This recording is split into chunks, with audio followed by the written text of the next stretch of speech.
مع احترامي لكل حواوشي اللحمه والفراخ يا جماعه، بس الحواوشي ده من غير اي بروتين، ولكن الطعم خطير. شويه حواوشي انتوا هتاكلوا صوابعكم وراه. عايزه اقول لكم الحواوشي ده بيتعمل في 3 دقايق ونص، سهل جدا سريع، مش محتاج فرن. كل اللي هتحتاجوه رشه ملح وفلفل اسود، طبق سلطه، طبق مخلل، وبس كده. تعالوا نشوف بقى الحواوشي الخطير ده عملناه ازاي. غسلت عندي هنا البطاطس كويس جدا.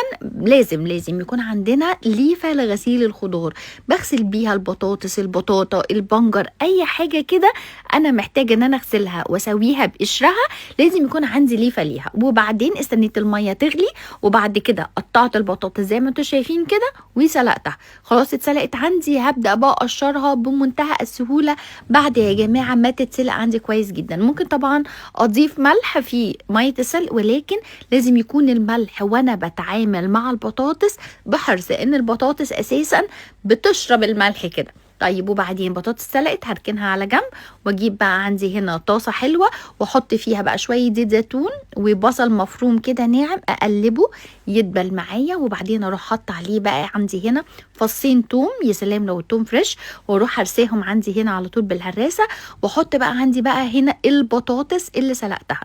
وبالهراسه افضل بقى ان انا اهرس عندي هنا البطاطس بعد ما اقلبها تقلبتين في البصل والثوم على النار، هلاقيها ان هي اتهرت عندي. وابدا بقى هنا اتبلها.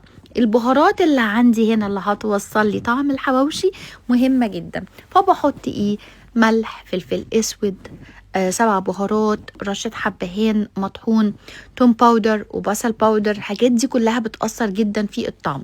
وكمان اخر حاجة بحطها عندي هنا، لو عندي بهارات الحواوشي دي اكياس بتتباع في اي سوبر ماركت هتلاقوها. بطفي بقى عندي هنا النار بعد ما بهرس البطاطس، وبشيل الهراسة خلاص مش بستخدمها تاني، واحط بقى الخضار عندي. الخضار اللي عندك حطيه، شبت، بقدونس، كزبره، كل ده هيديني طعم خطير. فلفل كمان رومي مقطعه صغير جدا، ورشه بابريكا، وبعدين الطماطم. وبعدين كل ده بقلبه عندي هنا بالراحه، واجيب بقى عندي العيش الخطير الطازه الحلو الطري، وابدا احشيه بقى عندي هنا بالخلطه دي كلها. احشي بقى زي ما انت عايزه، انت هتاكلي صوابعك وراه. احنا هنا تبلنا عندنا هنا الحشوه حلوه قوي، فمش عايزه اقول لكم هتفرق قد ايه في طعمها. هجيب طاسه بقى تاني، واروح حاطه عندي هنا شويه زيت زيتون، واروح مسويه عندي هنا الحواوشي على البوتاجاز من فوق.